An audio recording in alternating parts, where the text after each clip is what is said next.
الصلاة والسلام صلى الله على محمد صلى الله عليه وسلم. اعوذ باللہ من الشیطان الرجیم. بسم اللہ الرحمن الرحیم. اللہم صلی علی سیدنا و مولانا محمد وعلی آل سیدنا و مولانا محمد وبارک وسلم صلی علیہ.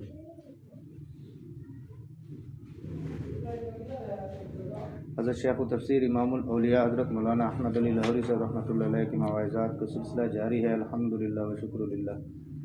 حضرت کے یہ وعظ مبارک ہوا 4 ربیع ثانی 1376 ہجری کے مطابق 8 نومبر 1956 عیسوی کو.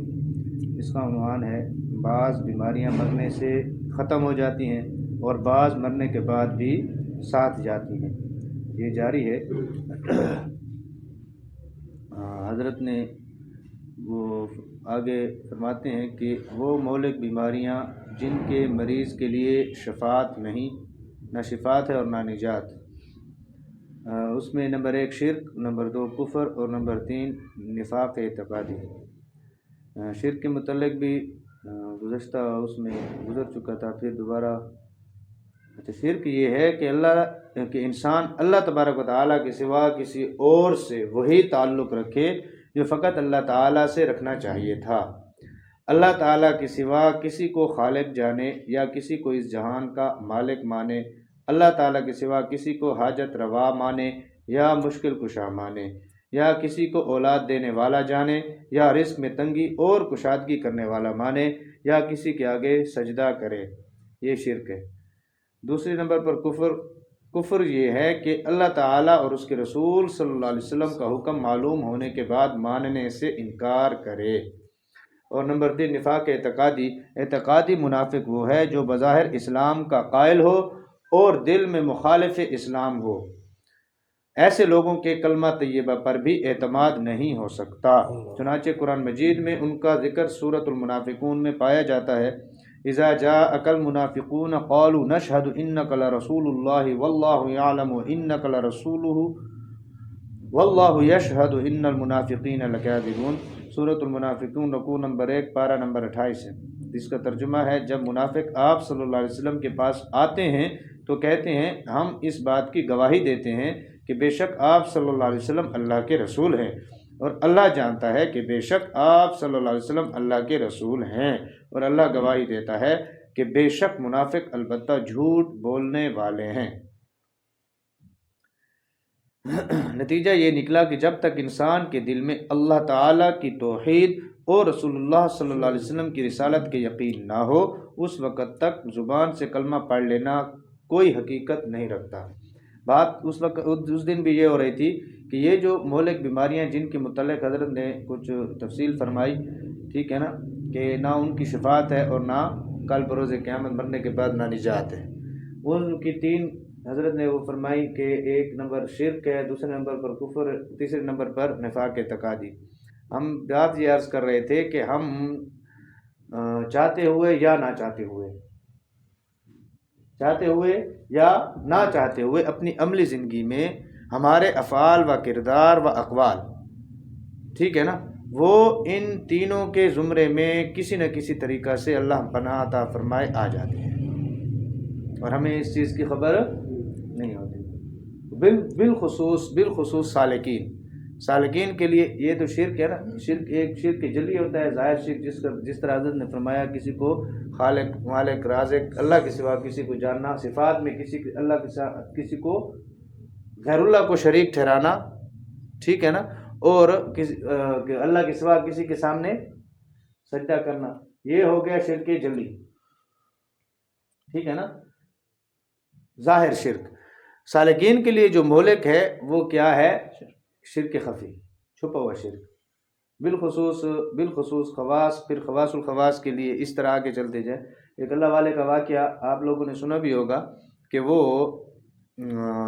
اس دنیا سے جب چلے گئے تو اللہ تبارک و تعالی نے یعنی کہ جیسے سامنے ہوئے مفہوم میں حکایت کا، تو وہ مطمئن تھے اپنے خاتمہ بالخیر اور بالایمان پر، ٹھیک ہے نا. تو اللہ پناہ عطا فرمائے اللہ پناہ عطا فرمائے، اللہ ہم سب کی حفاظت فرمائے۔ اس طرح حدیث شریف ہے نا کہ اللہ پناہ مفہوم ہے کہ اگر اللہ نے حساب کتاب شروع کر دیا نا پھر کوئی بھی نہیں بچے گا۔ اگر اللہ نے حساب شروع کر دیا نا کسی سے بھی تو پھر کوئی بھی نہیں بچے گا۔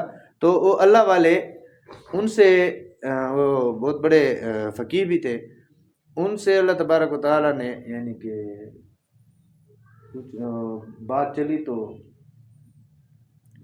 وہ مطمئن تھے، تو اللہ تبارک و تعالیٰ نے میں نے اس کو یعنی کہ اس کا جہنم کا فیصلہ ہوا، ان کا مفہوم اس طرح ہے، ٹھیک ہے نا، اس کو ادھر لے جاؤ، یہ اس قبیل میں نہیں آتا تھا۔ تو امتحان اور بات آج باہر نکلنا ہمارے لیے سبق کہ شرک خفی کیا چیز ہے، ٹھیک ہے نا۔ تو پوچھنے کو یا اللہ پاک میری تو ساری زندگی یعنی کہ قال اللہ و قال رسول صلی اللہ علیہ وسلم اور اللہ کرنے میں یا دینی مصرف میں کسی بھی شعبہ کے دین کے کسی بھی شعبہ کے مصرف میں میری ساری زندگی گزری ہے، تو وجہ کون سی بنی میرے اس انجام بد کی نا، بن رہی ہے نا۔ تو اللہ تبارک و تعالیٰ نے فرمایا کہ وجہ شرک ہے۔ وہ حیران ہوئے، مفہوم عرض کر رہا ہوں، وہ حیران ہوئے کہ میں نے ساری زندگی مخلوق کو شرک کے متعلق متنبع کیا، ان کو مخلوق کو اللہ کی مخلوق کو اللہ کے ساتھ جوڑنے کی تو وہ دو میں لگا رہا، ٹھیک ہے نا، اللہ کی مخلوق کو اللہ کے ساتھ جوڑنے کی تو دو میں لگا رہا۔ قال رسول قال اللہ و قال رسول صلی اللہ علیہ وسلم ہی لوگوں کو سنتا اور خود پڑھتا اور سناتا رہا، ٹھیک ہے نا۔ تو کیسے؟ تو پھر یاد دلایا گیا، ٹھیک ہے نا، ایک رات تمہارے پیٹ میں درد ہوا، ٹھیک ہے نا، تمہارے پیٹ خراب ہوا، پیٹ میں تکلیف ہوئی، تو تمہارے ذہن میں یہ سوچ آئی کہ میں نے دودھ کچا پی لیا تھا اس کی وجہ سے میرا پیٹ خراب ہے۔ یہ سوچ تمہارے دل و دماغ میں یہ سوچ آئی کہ میں نے دودھ کچا وہ پی لیا تھا اس کی وجہ سے میرے پیٹ میں تکلیف آئی ہے، ٹھیک ہے نا۔ تو یہ تمہارے ساتھ زیب نہیں دیتا تھا اور یہ شرک خفی ہے، حالانکہ تیرے پیٹ میں تکلیف میرے امر سے ہوئی، میرے حکم سے ہوئی، نہ کہ ذریعہ وہ بنا جو بھی بنا، ٹھیک ہے نا۔ لیکن آپ نے اس وقت جو زبان سے یا دل و دماغ پر جو آپ کے بات تھی وہ یہ تھی کہ وہ وجہ ہے، ٹھیک ہے نا۔ بات کہاں سے کہا کہ چھوٹی سی بات بظاہر کہ دل و دماغ میں فوراً یہ آئی نا کہ اللہ نے اس کو ذریعہ بنایا اس کی بجائے کہ یہ وجہ بنا، یعنی کہ سوچ دیکھتے، میں آپ سے عرض کرتا ہوں نا کہ وہ جو ہمارا محبوب حقیقی ہے نا، خالق کل کائنات جل جلالہ، وہ انتہا نازک مزاج ہے۔ اللہ والے فرماتے ہیں انتہا نازک مزاج ہے، بہت جلدی خفا بھی ہو جاتا ہے، بہت جلدی مان بھی جاتا ہے، ٹھیک ہے نا۔ اب ان کو پکڑ اس بات پر ہو گئی، اسی طرح ہوا نا، میں نے تکلیف دی تھی تمہارے پیٹ میں، تم نے کیسے سوچ لیا کہ وہ کچے دودھ سے آئی ہے، ٹھیک ہے نا۔ تو وہ بڑا یعنی کہ شرمسار ہوئے اللہ کے سامنے۔ تو پھر مفہوم ہے اس طرح کہ جب اچھی خاصی وہ کہتے ہیں نا کہ اللہ پناہ عطا فرمائے ڈبری ٹائٹ ہو گئی نا، بس تیری تو سب کچھ گئی، شرک کر لیا تم نے۔ اور مشرک کے متعلق حدیث مبارکہ بھی کلی ہے اور آیات قرآنیہ بھی، ان شرک لظلم عظیم، اللہ پاک ہر سب کچھ توبہ سے معاف کر دے گا لیکن شرک، ٹھیک ہے نا۔ تو اب اللہ تبارک و تعالی، لیکن اللہ نے مقبول بارگاہ تو تھے، وہ اللہ والے تو وہ تھے، تو اللہ پاک نے فرمایا ہاں بس تیری صرف ایک نیکی ہمیں پسند ہے، اس کی وجہ سے تجھے جنت میں تیرے پروانہ آپ کو جنت کا دیا جائے گا۔ یہ کون سی نیکی؟ آپ کوئی تصنیف کر رہے تھے، تو تفسیر قرآن تھی یا کوئی بھی کتب دینی تھی، دینی کتاب تھی، یا کوئی مسئلہ مسائل کی کتاب تھی، وہ آپ تصنیف کر رہے تھے قلم اور دوات کے ذریعے سے، اس وقت تصنیف ہوتی تھی نا، تو آپ نے قلم کو جیسے سیاہی میں ڈبویا تو اس وقت ایک مکھی آ کے فوراً قلم کے سر کے اوپر، نوک کے اوپر آ کے بیٹھی، تو آپ نے تھوڑی دیر کے لیے اس نیت سے اس قلم کو پکڑ کے ٹھہرا دیا کہ اللہ کی مخلوق ہے، پیاسی ہوگی، اس لیے اس سیاہی جو اس قلم کے اوپر، نوک کے اوپر لگی ہوئی ہے لکھائی کے لیے، وہ اس کو پی کر اس کی پیاس بجھ جائے گی۔ اس نیت سے آپ نے اس کو لکھنے کی بجائے تھوڑی دیر پکڑ کے ٹھہرا دیا کہ وہ اپنی پیاس بجھا لے، ٹھیک ہے نا۔ تو آپ کے اس عمل کی وجہ سے آپ کا جنت کا فیصلہ ہم کر رہے ہیں۔ آپ سے عرض کیا نا کہ نازک مزاج، تھوڑی سی بات پہ پکڑ لیا اور تھوڑی سی بات پہ چھوڑ بھی دیا، اور وہ چیزیں، یہ دونوں ان کے لیے کچھ یعنی کہ بظاہر کچھ معنی بھی نہیں رکھتے تھے، ان کو یاد بھی نہیں تھا کہ پیٹ میں درد ہوا تو یہ بات شرک کے زمرے میں چلی گئی اور یہ میری پکڑ کا سبب بنی، اور یہ بات وہ بھی ان کو یاد نہیں تھی جو ان کی نجات کا سبب بنی۔ یہ چھوٹا سا عمل، اور وہ بھی ایک وقتی طور پر چھوٹی سی سوچ، بات کہاں سے کہاں چلی گئی۔ شرک خفی سالکین کے لیے بہت زیادہ نقصان دہ ہوتا ہے۔ اور یہاں پر بات چل رہی ہے کہ شرک، کفر و نفاق اعتقادی، ٹھیک ہے نا، ہمارے روزمرہ امور میں کسی نہ کسی قول میں، کسی نہ کسی فعل میں، کرداراً و گفت و شنید میں اللہ پناہ عطا فرمائے ہم ان کے زمرے میں آ رہے ہیں۔ اگر ہم منصفانہ اپنے اعمال کا محاسبہ کریں، منصفانہ طور پر ہم اپنے اعمال کا، اقوال کا، گفت و شنید کا، معاملات کا اگر محاسبہ کریں نا، تو نیچے روحانی امراض وہ جو قابل علاج ہیں، جو تزکیہ کے ساتھ تعلق رکھتے ہیں، ان کو تو چھوڑیں، یہ جو بالکل اللہ پناہ عطا فرمائے اللہ محفظنا، کہ یہ وہ بیماریاں جن کی نہ شفات ہے اور نہ نجات، ان میں ہم پکڑ میں آ رہے ہیں۔ ابھی کھول کے اگر مثالیں بیان کریں تو ہر کوئی ماشاءاللہ آپ جانتے ہیں شرک کو، دوسرا کفری کلمات نکل جاتے ہیں کہ نہیں نکل جاتے؟ نکل جاتے ہیں، کیسے عجیب و غریب قسم کے نکلتے ہیں۔ ایک بہت بڑے اچھے معاملات میں، اللہ معاف کرے، معاملات میں بات یہ ہوئی کہ ہمارے ایک پیچھے ایک حضرت کا واعظ مبارک گزرا، عقل، قلب اور جوارح۔ عقل، قلب اور جوارح مطلب اعضاء جسمانیہ، ٹھیک ہے نا۔ اللہ کا علم، اللہ کا امر، اللہ کا یعنی کہ جو بھی حکم، احکام شریعت، ٹھیک، سنت رسول صلی اللہ علیہ وسلم کا علم، ٹھیک، وہ پہلے ہمارے عقل پر آتا ہے، ٹھیک۔ عقل سلیم اللہ پاک اس کو اس علم کی وجہ سے بناتا ہے، اپنے فضل سے چناؤ ہوتا ہے اس عقل کا، جس کا بھی ہو، ٹھیک۔ پھر اس کے بعد عقل جب اس کو تسلیم کر لیتا ہے، سر تسلیم میں خم کرتے ہوئے کہ اللہ اور اس کے رسول صلی اللہ علیہ وسلم کا حکم ہے، ہمارا سر تسلیم میں خم ہے، اس کے بعد صحبت شیخ کی برکت سے وہ علم قلب میں اترتا ہے۔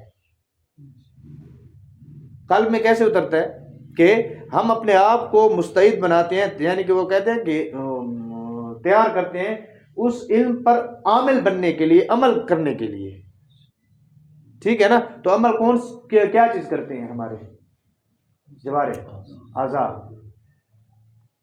اعضاء جسمانیہ ہی عمل کرتے ہیں نا، ہاتھ کا ذریعے سے ہاتھ کام کرتے ہیں، آنکھیں کام کرتی ہیں۔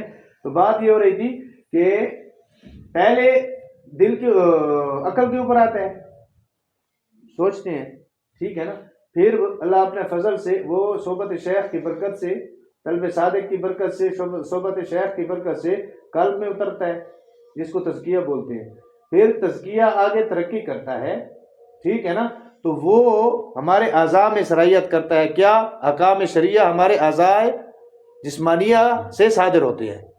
مثال کے طور پر پہلے آنکھ کا استعمال شریعت مطہرہ کی حدود کو ساتھ ٹکراتا تھا یا اس کو توڑ کے آگے جاتا تھا، گناہ کے زمرے میں ہماری آنکھ کا استعمال گناہ میں ہوتا تھا، ٹھیک ہے نا. اب اللہ نے اپنا فضل فرمایا، ہمارے عقل کو بات پہنچی کہ یہ کام شریعت کے منافی ہے، اللہ اور رسول اللہ صلی اللہ علیہ وسلم کے احکامات کے خلاف ہے، ٹھیک ہے نا. یہ بات دماغ پر آئی، پھر اللہ نے اپنا فضل کیا، پھر یہ بات ہمارے دل میں اتری. جب دل میں اتری تو پھر اس کے بعد ہمارے اعضائے جسمانیہ نے اللہ کے فضل سے اس کے یعنی کہ وہ جو حکم ہوا اعضائے جسمانیہ اسی کے موافق عمل کرنے کے قابل بنے. کانوں کا استعمال شریعت کے منافی ہو رہا تھا. اللہ کے جس طرح بھی کوئی بھی فعل تھا، کوئی بھی کردار تھا، کوئی بھی بات تھی، کوئی بھی کام تھا، معاملات میں، گھر کے اندر، گھر کے باہر، کاروباروں میں، جس کسی اس میں بھی، ٹھیک ہے نا. جھوٹ سنتے تھے، جھوٹ صلی اللہ علیہ وسلم، جھوٹ بولتے تھے، حرام دیکھتے تھے، حرام بولتے تھے، حرام سنتے تھے، حرام سوچتے تھے، حرام ہاتھ سے کرتے تھے، حرام کی طرف چل کے جاتے تھے. اور جتنے بھی اعضائے جسمانیوں کا استعمال جوارے کا، ٹھیک ہے نا، تو وہ تزکیہ کی برکت سے وہ سارے کا سارا یہ تزکیہ ہے کہ سارے کا سارے جوارے ہمارے یعنی کہ اعضائے جسمانیہ وہ شریعت مطالعہ کی جو حدود، جس کو کلام اللہ شریف میں حدود اللہ کہا گیا، اللہ تبارک و تعالیٰ کی حدود، احکامات شریعہ کی حدود کے اندر ہمارے اعضائے جسمانیہ جوارے کا استعمال اس حدود کے اندر آ جائے. یہ اصل تزکیہ کا مقصد و محور و مرکز یہ بات ہے. اور باقی ادھر ادھر کی ساری افراد و تفرید ہے. انعامات الہی ہونے سے کوئی شک نہیں ہے، ٹھیک ہے نا. لیکن مقصود جو ہے وہ یہ ہے کہ ہماری آنکھ کا استعمال، ہمارے کانوں کا استعمال، ہماری زبان کا استعمال، ہمارے ہاتھوں کا استعمال، جتنے بھی یعنی کہ ہمارے معاملات ہیں وہ سارے کے سارے اللہ اور اس کے رسول صلی اللہ علیہ وسلم کے احکامات کے موافق اور سنت رسول اللہ صلی اللہ علیہ وسلم کی موافق ہماری زندگی مطالعہ پاکیزہ زندگی ہمیں اللہ اپنے فضل سے عطا فرما دے. یہ مقصد ہے، اور اس سے ہٹ کر اور کوئی مقصد ہے ہی نہیں. مقصود اصلی بھی اس کو بولتے ہیں، ٹھیک ہے نا.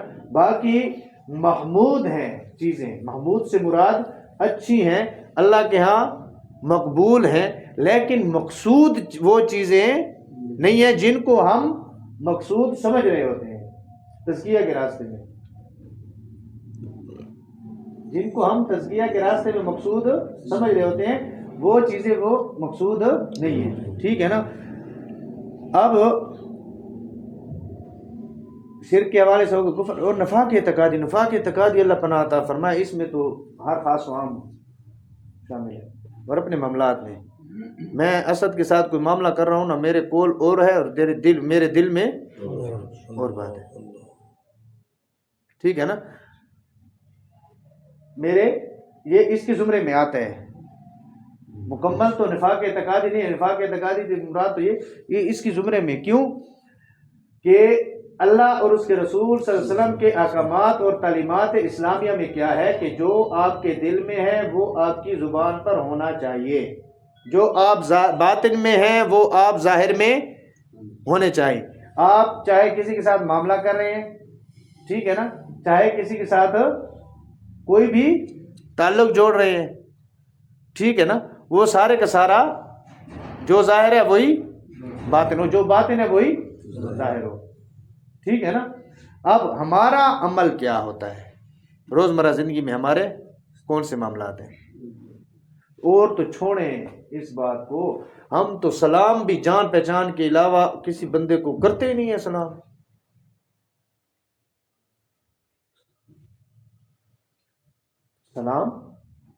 اسی طرح ہے کہ نہیں ہے.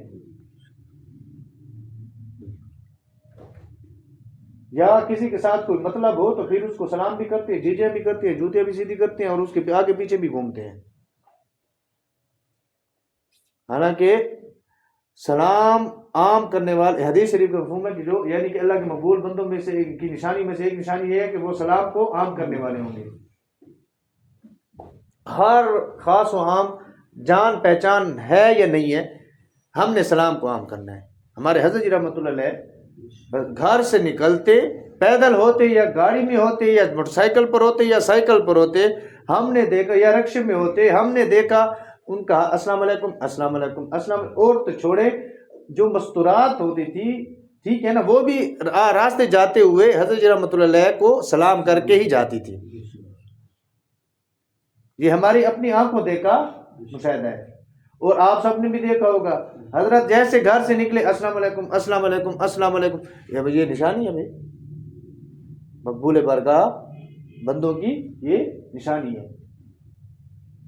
تو ہم کیا کرتے ہیں، ہم اللہ پناہ عطا فرمائے پہلے وہ کرے گا نا، اس نے سلام نہیں کیا تو ہم کیوں کریں، وہ نہیں بھائی نہیں آیا تو ہم چلے جائیں نا. ہو سکتا ہے اچھا گمان، ہو سکتا ہے کوئی کسی سوچ میں ہو وہ بھول گیا ہو، کوئی معذوری ہو، کوئی معذوری ہو سکتی ہے، کچھ بھی ہو سکتا ہے. یہ معاملات ہیں ہمارے. پہلے تو اللہ پناہ عطا فرمائے یہ جو تین وہ چیزیں جو شرک ہے، کفر ہے، نفاق اعتقادی ہے، ہمارے معاملات تو ان میں ابھی اٹکے ہوئے ہیں. نیچے تزکیہ جن کا ہو سکتا ہے، روحانی جو امراض ہیں، حسد ہے، بغض ہے، کینہ ہے، غیبتیں ہیں، وہ تو چھوڑیں. جو بنیاد ہے یہاں پر ہم بڑے ہوئے، یہ جب بنیاد جب ٹیڑھی ہوگی تو دیوار تو خواہ ایسے ٹیڑھی جائے گی. ٹیڑھی دیوار کا انت کیا ہوتا ہے، وہ گرتی ہے. بنیاد اگر ٹیڑھی ہوگی یا کمزور ہوگی، اس کے اوپر مضبوط دیوار یا سیدھی دیوار تو ہم کھڑی نہیں کر سکتے. تو پہلے ہم نے بنیاد ٹھیک کرنی ہے. ہمارے تزکیہ کے سفر میں، سلوک کے سفر میں، ٹھیک ہے نا، جو مقاصد نبوت میں سے ایک مقصد ہے، ٹھیک ہے، اس میں ہماری بنیاد ٹھیک نہیں ہے ابھی تک. جب بنیاد ٹھیک ہوگی، ہماری رخ ہمارا صحیح ہوگا، پٹڑی صحیح پکڑیں گے، راستہ صحیح ہوگا، تو تب چلنا ٹھیک ہوگا نا، منزل پر پہنچیں گے. منزل ہماری پشاور ہے اور ٹریک ہم نے پکڑا ہوا ہے لاہور کا، تو لاہور پہنچیں گے یا پشاور پہنچیں گے؟ پشاور تو نہیں پہنچیں گے نا. یا الدین کے چراغ ہے کہ نکل آئے اور وہ بس کام ہو جائے، یا جادو کی چھڑی ہے، جادوگری تو ہے نہیں اس چیز میں. پیر صاحب جی پھوک مارے تھے بس سارے جرا ہے نا وہ تھی بنے، اس طرح بھی نہیں ہے. اگر یہ کام ہوتا تو سرکار تو جہاں صلی اللہ علیہ وسلم حضرات صاحب اکرام رضی اللہ تعالیٰ علیہ مجمعین پر اتنی محنت کیوں کرتے؟ ایک ہی اس میں سب کچھ ہو جاتا. تو عبادت خدا بزرگ تو ایک قصہ مختصر، اس ہستی نے اتنی محنت کیوں کی؟ محنت کی کہ نہیں کی؟ حضرات صاحب اکرام رضی اللہ تعالیٰ علیہ مجمعین میں آگے پہنچانے کے لیے اتنی محنت کیوں کی؟ پھر ایک پھونک سے اگر کام بننا ہوتا، مثال دے دیں نا. اکثر الفاظ ہم یہ دیکھیں، اور تو اور چھوڑیں، یہ جو اہل حق کہلوانے والے، ہم اپنے آپ کو اہل حق کہلوانے والے ہیں نا، کہ تزکیہ والے ہم جو ہے نا، ہمارا یہ دعویٰ ہے. ہم بھی کیا کرتے ہیں یار، پیر صاحب کو کہیں گے یار کوئی پھوک شوک مارے، سارے کام تھی مجھے. اور بھائی دعا دم دودھ اس کے ایک علیحدہ وہ ہے، لیکن اگر سارے کے سارے کام انہی پھوکوں سے بنتے، مثال دے رہا ہوں، تو پھر کام کرنے کی ضرورت ہی نہیں تھی نا. اپنی محنت کی تو کوئی ضرورت نہیں تھی. پھر ہمارے بڑوں نے تو محنت کی ہے، اپنے اختیار میں جتنا ہے اتنا واس کے مطابق انہوں نے زور لگایا ہے، محنت کی ہے انہوں نے، ایسے تو نہیں. بات عرض کرنے کا مقصد یہ ہے کہ پہلے تو ہم ان چیزوں سے نکلیں، ہم اپنے معاملات کو ٹھیک کریں، ہم اپنی زبان کے استعمال کو ٹھیک کریں، ہم اپنی سوچ کے استعمال کو ٹھیک کریں، آنکھوں کے استعمال کو ٹھیک کریں، ٹھیک ہے. گھر کے اندر اپنے معاملات کو ٹھیک کریں، گھر کے باہر اپنے معاملات کو ٹھیک کریں، ٹھیک ہے نا، شریعت مطالعہ کی حدود کے اندر لے کر آئیں. اور یہ بات یاد رکھیں، کوئی یہ نہیں کہہ سکتا کہ ہاں بھائی یار یہ تو سارے، جب تک ہم عالم نہیں بنیں گے تو ہم، بھائی حدیث شریف ہے کھلی، ٹھیک ہے نا، جس کا مفہوم ہے کہ اتنا علم حاصل کرنا ہر مرد و زن پر فرض ہے یا واجب ہے. مفہوم ہے کہ وہ روزمرہ زندگی میں، اپنی روزمرہ زندگی میں جائز و ناجائز، پاک و ناپاک، اور حلال و حرام میں خود تمیز کر سکے. اپنے معاملات میں روزمرہ کے عمومی معاملات ہوتے ہیں، خواص میں تو ہم جائیں گے علماء حضرات کے پاس، ان سے ہم اپنے اہل حق علماء کے پاس جائیں گے، ان سے ہم اگر فتویٰ لینا ہوگا فتویٰ لیں گے، اگر مسئلہ پوچھنا ہوگا مسئلہ پوچھیں گے. لیکن اتنا تو ہمیں پتہ ہونا چاہیے نا کہ ہماری جو زبان سے جو الفاظ نکل رہے ہیں یہ شریعت مطالعہ کی عین موافق ہے یا اس کے حدود کے ساتھ ٹکرا رہے ہیں. ہم جو یہ معاملہ کر رہے ہیں اگر سمجھ میں نہیں آتا تو یہ تو ہماری ذمہ داری بنتی ہے. یہ زندگی کتنی ہے؟ ہمارے زبان کے متعلق سوال ہوگا، آنکھوں کے متعلق سوال ہوگا. یہ خود بولیں گے کہ اس نے ہمیں کس طرح استعمال کیا. اعضاء جسمانیہ جوارح خود گواہی دیں گے نا. اس حدیث شریف کو یعنی کہ جو ثابت ہے اس میں یہ بھی ہے کہ سرکار صلی اللہ علیہ وسلم اللہ پاک معاف فرمائے مسکرا پڑے کہ وہ کہے گا کہ نہیں انکار کرے گا وہ اللہ کے سامنے کہ نہیں یا اللہ پاک یہ تو میں نے نہیں کہ اللہ پاک اس کی زبان کو تالا لگا دیں گے. جن اعضاء سے اللہ اور اس کے رسول صلی اللہ علیہ وسلم کی نافرمانی کی ہوگی وہ عذاب بولیں گے. الیوم نختم علی افواہہم وتکلمنا ایدیہم وتشہد ارجلہم بما کانوا یکسبون. اس طرح ہے نا آیت شریف. الیوم نختم علی افواہہم وتکلمنا ایدیہم ہاتھ بولیں. تو ہم اب پہلے تو اپنی بنیاد کو ہم ٹھیک کریں. جو الفاظ شرکیہ ہم استعمال کرتے ہیں روزمرہ معاملات میں ان سے ہم توبہ کریں. ٹھیک، جو کفر کے الفاظ ہم استعمال کرتے ہیں وہ ایک صاحب بیٹھے ہوئے تھے، ٹھیک ہے نا، بیٹھے ہوئے تھے. اور دوسری بات یہ صحبت کا خیال رکھیں. ٹھیک ہے نا، صحبت سے مراد کیا؟ مصاحبین، اپنے گرد و جوارے کے دوست احباب کا جو آپ کا حلقہ احباب ہے اس کا آپ خیال رکھیں. کیوں؟ حدیث شریف ہے یا قول اللہ پاک میں بیشی معاف فرمائے کہ انسان اپنے دوست کے دین پر ہوتا ہے. اس طرح ہے نا، ہر کوئی اپنے دوست کے دین کے اوپر ہوتا ہے. اس کے دوست جس طرح ہے نا وہ بھی اسی طرح ہے. اس کو اسی طرح اسی کے زمرے میں انہی کے متعلق وہ جس طرح کے یعنی کہ عقیدہ رکھتے ہیں نا وہ بھی اس کو بھی اس عقیدے کے زمرے میں گنا جائے گا اور چنا جائے گا اور سمجھا جائے گا. ٹھیک ہے نا. اور صحبت کا اثر ہوتا ہے، ایسے نہیں، صحبت کا اثر ہوتا ہے چاہے اچھی ہو یا چاہے بری ہو. اور ماحول اپنا وہ شریعت مطالعہ گھر کے اندر بھی اپنا ماحول شریعت مطالعہ کے موافق بتا. دیکھیں آج بھی میں مستورات کی اس میں عرض کر رہا تھا، بالخصوص مستورات اور والد تو مرد تو حضرات تو ہے ہی ہیں، اللہ پاک بنا تھا میں وہ تو جب گھر گئے تو بس معاملات سارے کے سارے وہ یعنی کہ تربیت ساری ماں کرے گی. اور بھائی آپ باپ ہیں، ہم باپ ہیں، ہماری حق نہیں بنتا. اور تربیت کون سی ہو رہی ہے؟ ہم خود صوم و صلات کے پابند ہیں مثال کے طور پر، اولاد کو نہیں کر رہے. کون سا نورانی دوا ہے شیطان اور نفس کا کہ بھئی ہم اس عمر میں تھے، ہم بھی اس طرح تھے، بڑے ہو کہ یہ خود بھی یہ بھی ٹھیک ہو جائیں گے. اور بھئی خدا کے بندے یہ کون سا وہ ہے؟ ہم بھی اس عمر میں اس طرح تھے. اس طرح ہوتا ہے نا عموماً ہم اس طرح سوچ کرتے ہیں نا، ہم بھی تو اس عمر میں اس طرح تھے. خیر ہے، جس طرح اب ہمیں اللہ نے ہدایت دے دی ہے ان کو بھی اللہ ہدایت دے دیں گے. بڑے تیزی سمجھ ویسے آیت شریفہ کہ اللہ جب اس سے پہلے اللہ اس کے اوپر موت لے آئے، پھر کہ آپ کے اوپر موت لے آئے، پھر کل نفس ذائقۃ الموت، یہ ہمارا ایمان ہے.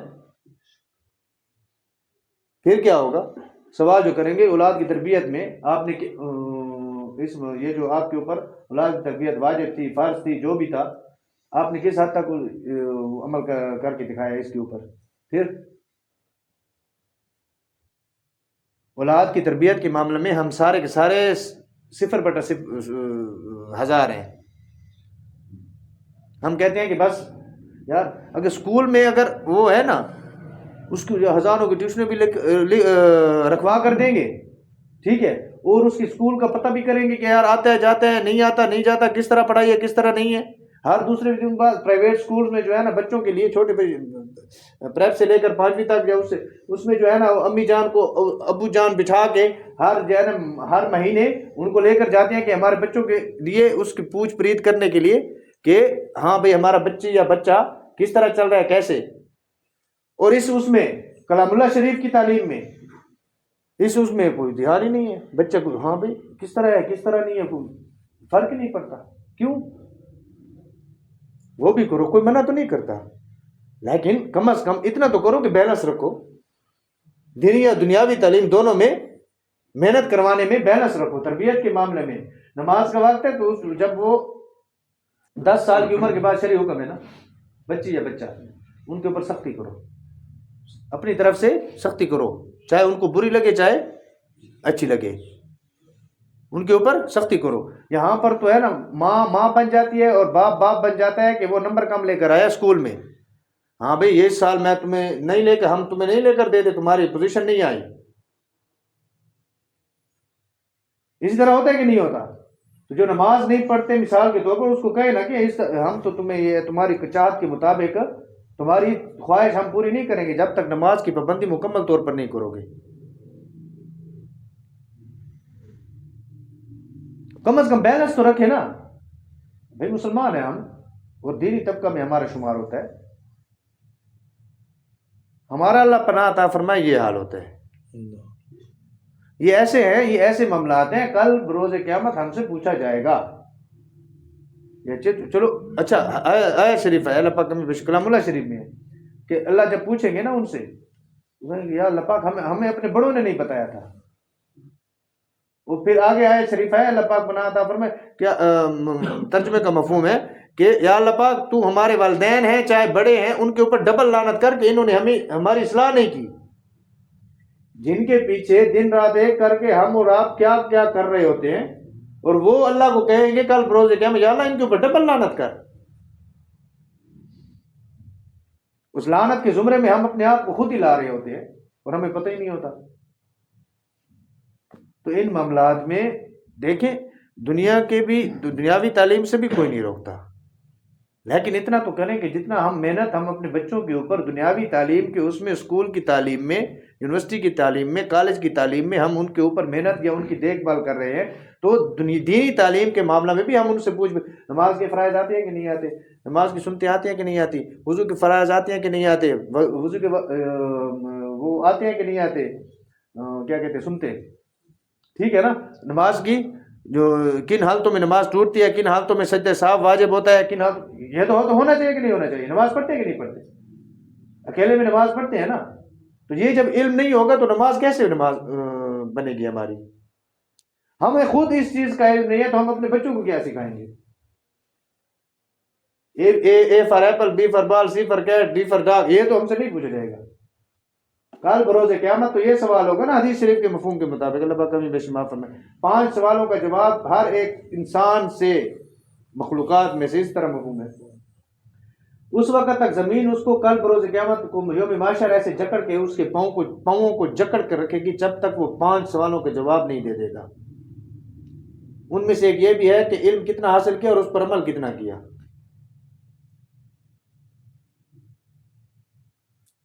ٹھیک ہے نا، علم کتنا حاصل کیا اور اس پر عمل کتنا کیا۔ ان میں سے ایک یہ بھی ہے کہ مال کہاں سے کمایا اور کہاں لگایا، یہ 3 ہو گئے، ٹھیک ہے نا، اور جوانی کہاں صرف کی، 4 ہو گئے، اور 5ویں کون سی؟ ہاں، عمر کہاں گزاری، زندگی۔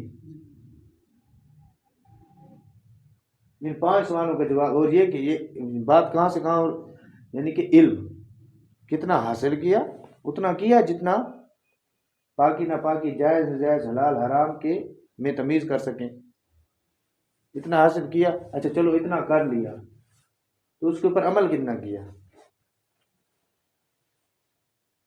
تو یہ چیزیں ہیں، یہ ہمارے اندر کمزوریاں، ایسی کمزوریاں ہیں جن کی طرف ہم خود اللہ پناہ عطا فرمائے متوجہ نہیں ہوتے، اور نفس شیطان ہمارے اوپر دنیاوی اغراض و مقاصد ایسے ہمارے اوپر حاوی کرتا ہے کہ ان چیزوں کی طرف چھوٹی چھوٹی بظاہر، لیکن یہ بنیادی چیزیں ہیں، بنیادی اسلام کی بنیادی چیزیں ہیں، ایمان کی بنیادی چیزیں ہیں، مفسدات ایمان میں سے اس کے ساتھ ان کا تعلق ہے۔ مفسدات نماز ہمیں بتاتے ہیں، مفسدات وضو ہم سب کو پتہ ہوتے ہیں، مفسدات روزہ ہم سب کو پتہ ہوتے ہیں، مفسدات زکوٰۃ ہم سب کو پتہ ہوتے ہیں، اور بھی کتنی احکامات ہیں ان کی مفسد فاسد ہو جاتا ہے کہ یہ حکم جو ہے نا یہ فاسد ہو جاتا ہے، یہ ہمیں پتہ ہے۔ مفسدات ایمان کا ہمیں پتہ نہیں ہے، حالانکہ ہے مفسدات ایمان، یہ مفسدات ایمان میں سے ہیں۔ ایمان فاسد ہو گیا، ایمان کامل نہیں ہوگا، تو جب ایمان کامل نہیں ہوگا تو نماز کیسے کامل ہوگی، وضو کیسے کامل ہوگا، زکوٰۃ کیسے کامل ہوگی، حج کیسے کامل ہوگا، جب تک ہمارا ایمان کامل نہیں ہے۔ ایمان اگر فاسد ہے تو نماز بھی فاسد ہے، چاہے وہ جتنی بھی ہم کامل پڑھیں۔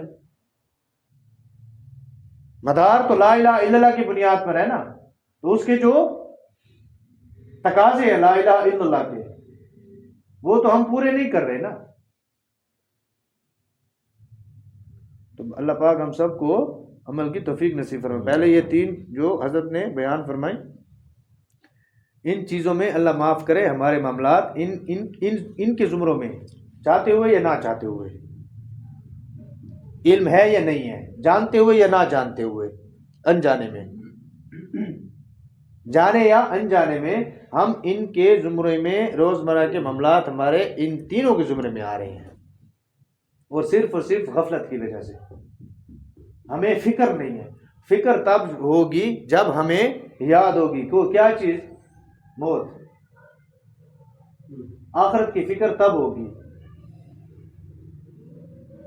حدیث شریف ایسے نہیں ہے کہ لذتوں کو توڑنے والی چیز کو کثرت سے یاد کرو، یعنی موت کو، دنیاوی خواہشات نفسانیہ کی جو لذتیں ہیں نا، اس کو توڑنے والی چیز موت ہے، اس کو کثرت سے یاد کرو۔ حدیث شریف ہے، ہمیں مرنے کا نہ خوف ہے، نہ اللہ کے سامنے کھڑے ہونے کا خوف ہے۔ کل بروز قیامت سرکار دو جہاں صلی اللہ علیہ وسلم کے سامنے کھڑے ہونے کا نہ خوف ہے۔ اللہ پناہ عطا فرمائے۔ ایسی بے خوفی ابلیس کی ہے، ابلیس کی بھی بے خوفی نہیں ہے۔ وہ خبیث کا بچہ وہ خوفزدہ ہے، راندہ درگاہ ہے۔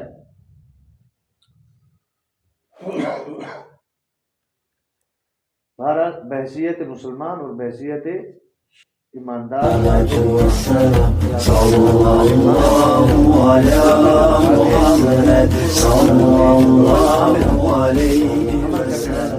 اس کے بعد اور